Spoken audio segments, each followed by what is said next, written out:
Now, one thing people might be nervous about when switching cameras is how to get it working and get it to work the way that you would on the system you're using before. Now, recently I did switch over from the Sony FX6 into the Red Komodo X, and that might have a little bit of a learning curve to it. However, I'm going to tell you that if you do understand CineEye even as much as on the Sony FX30, you actually know more than you think you do about how to expose properly on the Red Komodo X. We'll explain. Now, CineEye is an exposure tool, just like any of the other ones. Your false color or using zebras, you just use CineEye in conjunction with some of the other tools in order to get you the best image possible. Now, if you change your CineEye settings native to themselves, it doesn't affect your image at all. Now, because we're not shooting in the internal RAW, compressed RAW codec like the Red Komodo, you're gonna have to use a base ISO in order to use CineEye. Now, 800 is pretty commonplace for a lot of cameras, but the Sony FX30 uses 2500 and some of the other cameras use 12,800. But aside from that, you want to make sure that you're indexing or you're using your CineEye at a lower value than the native ISO that you're going to be using. That way you could kind of overexpose and you could bring that detail back in post, which is something that you're going to use on the Sony system. Now, in order to make sure that you're finding out the right exposure, you're going to use a certain IRE value while using any of the CineEye modes that there are in order to make sure you have an accurate reading for the shadows and the highlights. And you adjust your CineEye or your ISO or your other settings to make sure that you're exposing for whatever your situation calls for. Now, that all sounds like a fine recap, but what exactly does it have to do with the Komodo X? Now, we're going to explain this in a way that might make a little bit more sense, but it's under the assumption that you understand CineEye. And if you don't and you have more questions, you could check out the videos in this video as well in order to get more context and then come right back and I'll explain it. But there's a couple things you might not know about the Red Komodo X or the DSM-C3 system in general. So that's going to be your OG Komodo, the Komodo X, or the Red Raptor. Now, all of these guys are going to use raw sensor information, which actually means that there isn't necessarily a base ISO that it performs the best at. No matter what ISO value you're going to be using, your dynamic range stops are going to stay relatively the same. Now, this is a little bit different than using CineEye because you're obviously going to use 800 or 2500, where both are going to have the most level of dynamic range at those two ISOs. Whereas the Red Komodo system, or just Red in general, ISO isn't necessarily relevant to maintaining your dynamic range, but setting your other settings up for your highlights and your shadows is going to be a little bit more useful to create a good image. So when you change your ISO value to say 200 on the Sony FX30, you actually might be changing how many stops of dynamic range you're going to get in that image, favoring the shadows more than anything else.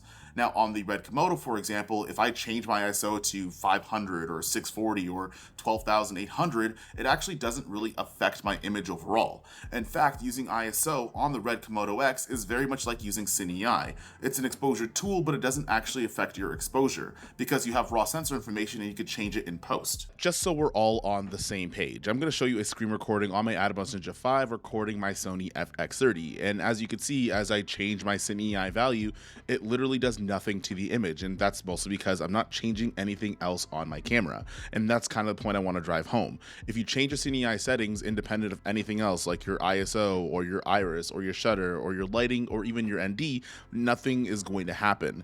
Now, what you can do if you want to change your actual image is you could change things like your shutter speed. Now, obviously with changing your shutter speed, you might get too slow, you might get too fast, and it might look a little bit weird. And on the flip side, you could also change things like your base ISO, which is going to be your only option when using CineEye. You could use 800 or 2500, or you could use 800 and 12,800 depending on the camera you're going to use, but the effect is still going to be the same, where if you move that CineEye back and forth, it's not going to change your image if you don't change anything else. Now, another thing that you can change to influence your image using CineEye is going to be your ND. Now, coming from the Sony FX6, that's already built into the camera, but using ND filters is physically going to change your image to be darker or lighter to help control your exposure, so you could actually use CineEye as an exposure tool that much better. And another thing you could also change is going to be your lighting, which we'll talk about when we talk more about the Red Komodo X, but you could also change your lighting scenario in order to manipulate the exposure that you're going to get in camera. Now, that all might sound a little bit confusing, so the simple way of explaining it is this. When using ISO on the Red Komodo X, the OG, or the Red Raptor, it's going to actually work a lot of the same way that using CineEye is. If you actually change your ISO on the Red system, you're going to see a darker or a lighter image depending if you go up or down. However, the raw information data in terms of its exposure, it actually doesn't change. Which actually begs the question of how do you adjust your exposure on the Red Komodo X? And the way that you could do that is actually by using the goalpost and traffic light system and actually changing a couple of different settings that you might not have to change or need to change versus something like the FX30. Now, you are going to see a little box on the screen of your Red Komodo X OG or just a Red system in general, and it's going to have have 3 little dots on there for the red, the green, and the blue color channels. And it's going to have 3 at the top, 3 at the bottom, and a little space that's going to be in between. That's going to be your traffic lights or your goalposts. Now, if you just see the red light or any of the colored lights on their own blink up but nothing in the middle, just know that that means that 2% of the pixels are going to be over or underexposed. If it's at the top, it's going to be 2% of those pixels, and the red, blue, or the green are overexposed, and the opposite for the bottom in terms of the same colors. Now, goalposts are a little bit like traffic lights, except for when it's fully filled out on either the top or the bottom, that means that 25% or more of your pixels are going to be over or underexposed. Now, on the red Komodo X, it's going to get a little bit interesting, and what I mean by not changing any of your settings independent of your ISO, just like Cine, I'm going to give you an example. Now, I'm going to show you 2 clips. One is at 800 ISO, and one is at 12,800. Now, when you put these two side by side and you just throw a LUT on top of it, you're going to notice that one is obviously going to be brighter than the other. But keep in mind, Cine and like ISO, it doesn't actually affect the actual data coming off of the sensor. So this is what I'm going to do. I'm actually going to go into my DaVinci Resolve, and I'm going to take my ISO value from 12,800 right down to 800. And when you put them side by side, they look exactly the same. And that's what's supposed to happen. Now, with raw sensor data, you're going to be able to manipulate your ISO. And technically, when manipulating the ISO, it functions a lot like Cine, where it actually doesn't affect the actual data that's happening. It just affects kind of what it's going to look like. Now, this might be a little bit confusing, and this is why using the traffic lights is going to give you a better indication of whether or not you have the information in your image than you expect to. If I change the ISO on my camera, you might notice that my histogram is going to move around. The false color on my monitor might move around, but in terms of the actual raw sensor data, it actually doesn't change if those traffic lights don't. Now, this is where I'm going to give you a couple of examples. If I shoot at a lower iris like f22 or f11, my image is physically going to get darker, and you're going to notice that represented on the actual traffic lights because they're going to move around on your screen. And similarly, if you go the opposite direction and you make things brighter. Another thing that you're going to end up using is going to be your ND, just like you would on the Cine example on the Sony FX30. If you change how many stops of ND you're going to add to your image, you're going to notice that that little box with the traffic lights are going to change accordingly.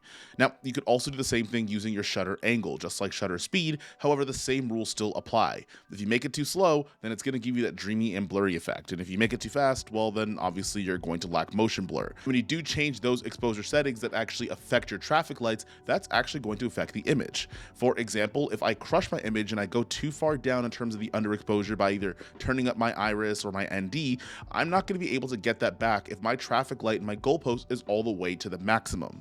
No matter what I do and change my ISO, it's not going to fix those issues. So you want to be aware of that and keep in mind that even though you might see things on your histogram, traffic lights and your goalpost is going to be your North Star to make sure that you're getting proper exposure. Also, when you're working with cameras that record in RAW, your lighting is also going to physically affect your exposure as well.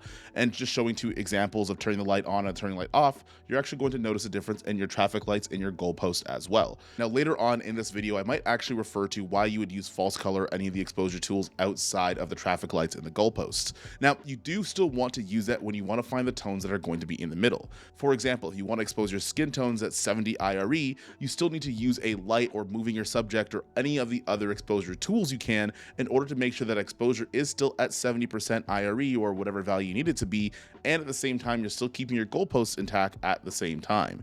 Now, that might get a little bit confusing and be a little bit advanced, and if you guys want to see more videos on how to do all that at the same time, leave a comment down below. What's going to end up happening is that's going to be a useful tool to find all the tones that are going to be between your shadows and your highlights. However, even if you change your ISO, it's still not going to change where those points are.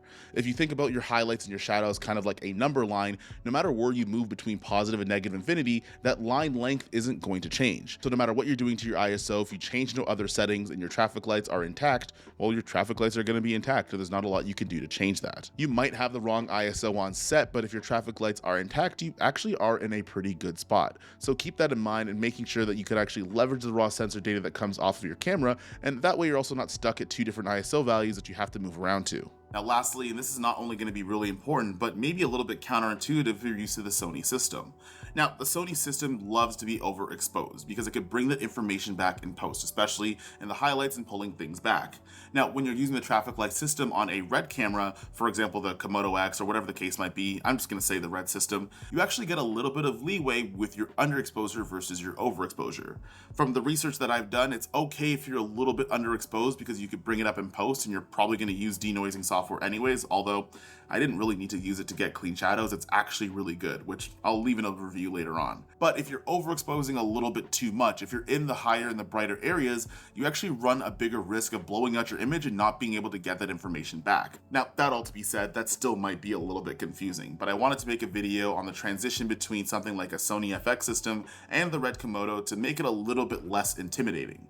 Generally speaking, at the end of the day, you want to just use the ISO values the same way as CineEye and as an exposure tool, but not something that's going to change your overall image, because you could always just change your exposure in post using the ISO features on any program, mostly because you're shooting in RAW and other cameras can't do that. But that being said, you're probably gonna have a lot of questions, and I also might just be wrong about something, so leave that down in the comments below. We'll get the conversation started, and I'm ready to get roasted, because I feel like a lot of people are making that a habit lately. But the show goes on, so I'll see you guys in the next one. Peace.